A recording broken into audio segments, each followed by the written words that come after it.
Jake here with Bond Performance. Just want to go over a few tips for prep, whether it be for a long road trip or even just general peace of mind overview of your car. I'm doing this check in particular for a mountain road drive we're going to do this Thursday to the back of the Dragon, not to be confused with the tail of the Dragon. This is in Southwest Virginia, so we'll have between 8 and a dozen cars join us, and just want to make sure the old Dirty Daily is up to the task. Make sure there aren't any stupid little easily avoided issues that could ruin our trip, because we are going to be logging quite a few miles, and some of those are going to be very spirited miles. Nothing like a track day, but still, you know, no reason not to give a good once over of the car when you've got the facilities to do so. And most shops or mechanics, you know, 20 to 50 bucks maybe to do these checks for you. So especially if you've got a go-to guy for your regular maintenance or mods or whatever it is that you aren't comfortable doing yourself. If you don't trust yourself to do these checks, you can always check with one of them. So basically just checking wheel torque. We're gonna check our fluid levels, brake fluid, coolant, oil, and just any recent work you've done on the car. In my case in particular, these lower control arms are new, and per Super Pro, they want these rechecked as far as torque goes. So we're gonna do that. And just overall looking for anything that could be an issue. This thing sees quite a few miles on my daily commute. And yeah, just make sure we're gonna have a good trip. Another thing I like to check, I don't know how hot my downpipe is right now, is a O2 sensor. That's a commonly overlooked. Yeah, easy access right there, not too hot. So I'll throw a 22 millimeter on there. And all right, so we're gonna start with the O2 sensor. Yeah, that hasn't moved at all. It's still nice and snug. While I was going to grab my specialty tool for that, I was thinking in a previous video, I had modified these Mishi charge pipes to fit with my front mount intercooler kit, and the shorter coupler was on there, just a standard length. So might as well take this time on the lift to install the longer coupler that finally came in from Spain. I have to possibly set my camera down. Let's get my tool off of here. Yeah, I'm making it harder on myself than it needs to be. But I actually ordered 2 of them because I have a friend with the same Mishi and front mount combo, so I ordered him one too. So these are 6 inches long versus the standard 3-inch, and they're made with a flexible joint for a little bit of deflection. So I'll pull the old one off and throw one of these on there, hopefully without any further modification, and show you guys the difference. I'll have to pull the splash shield off, just a couple T25s there. And while this has been holding for I don't know, about 3,500 miles, no problem. It'll just give me a little peace of mind to not have to worry about that, because this isn't ideal. It's really only about maybe 10 degrees of deflection, but don't want to risk a no boost situation on a fun drive, so we'll knock that out.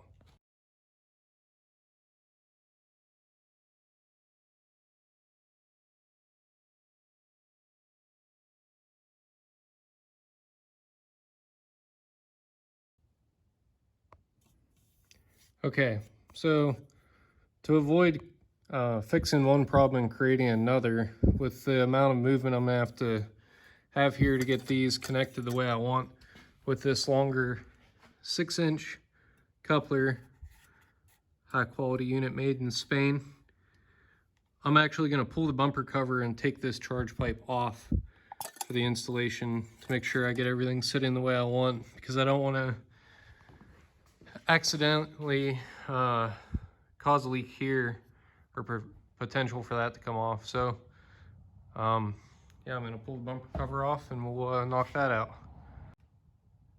Okay, so I was kind of expecting this. The longer coupler with this section in the middle where the tubing can't index in is changing our distance here. So I'm going to pull this charge pipe and cut the 3 inches or whatever we need. I'll have to measure it and put this bead rolled edge back on so it fits as designed. And then obviously we'll have a much better connection with the new longer coupler, which is designed to deflect about double the amount that we need it to. So that'll be a good solution there. There isn't any room to take more off the Mishi charge pipe, so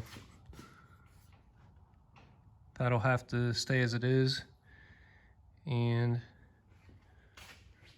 knock that mod out real quick and throw it back together.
Before I started this process, I stuffed a rag in the opposite end of the charge pipe so I could pull it through and bring any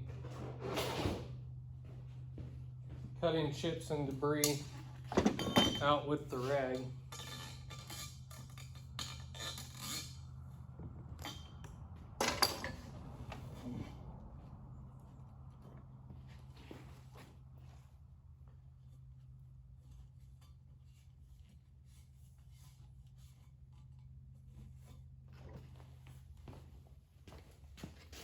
So we're nice and clean on the inside. Actually, I might as well hit this with acetone before I throw it on, since it's off.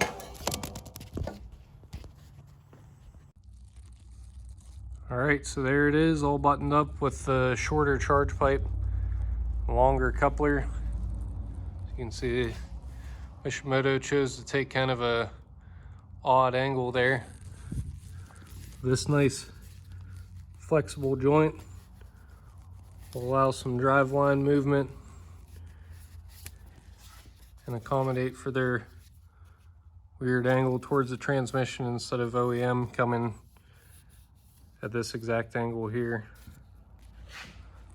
So while I'm at it, I'm going to drop the car down and adjust these headlights a little bit. Those of you who have been following me for a long time might remember I hit a deer a few years back, and the body shop did a really sloppy job with lining up the body gaps. So I'm going to address that. And they also had the fender screw in this side. So I did the fender screw mod, which I threw it away already, but it's literally just a piece of plastic that sits in this hole here to retain a screw, and you just push that portion of the fender over a little bit once it's gone to make sure that you don't dent the fender from the inside out. So I hadn't realized prior to this, but the driver's side actually has rubbed through my wheel liner a little bit with my current suspension settings. So it's kind of self-clearanced. Not a huge deal, it's just a splash shield. My main concern is not contacting any body panels. You don't want to have bare metal from rubbing. So I'll get after it on those headlights and show you a little bit of that. So the bumper cover's tacked back on. Note that these two fasteners aren't there from the factory. The holes are, but from the original factory build, they do not utilize those. But I've got a whole drawer full of extra hardware I keep around, so I've filled those holes.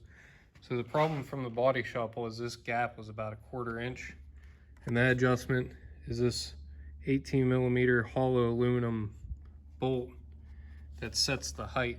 So I've just basically needed to loosen the piece of the core support here and that there. They're both T30, and then set the height.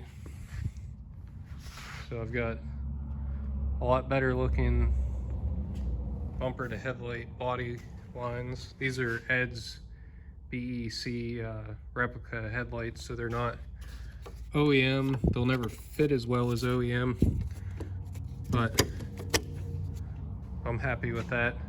I've really procrastinated on fixing that because I hit the deer in 2017 or 18, and the bumper's been off since then. I've had too much other stuff going on. So that's addressed. Before I dropped it down to address the bumper issues, I rechecked the torques on the Super Pro lower control arms. So those are good. Charge pipe looks good. I'm gonna raise it up and put the rest of my bumper hardware back in, plug my fog lights back in, and then we'll just be down to tire pressures and lug torques and fluid checks. All right, so that's a wrap on prep and adjusting the headlights, and a little closure on the Mishi charge pipes. The gaps still aren't the greatest on this, but a lot better than it was. The old saying, cars are never the same after an accident, definitely reigns true, but fluid levels are good. No problems out of the VVT breather, so keep an eye on that. Brake fluid's good. Oil, coolant, not too worried about washer fluid. And I've got another car coming in about an hour, hour and a half, and I'll be doing a prep on it as well as some BFI mounts, so keep an eye out for that in-depth install video, and subscribe if you haven't. I guess I didn't mention, did set the tire pressure. They were all low. Temperature change has a big effect on tire pressure, so I was 7 pounds low on the lowest one. So going out in the middle of nowhere, it's easy to take pressure out, but potentially not so easy to add it in. So that's something to keep an eye on. Don't forget to set the pressure on your spare. And wheel torques are all set to 100. That's a personal preference of mine. Spec is actually 88 foot-pounds, but with running studs and spacers, I feel like 100's a little added sense of security. So if I think anything else, I add at the end. Appreciate you watching.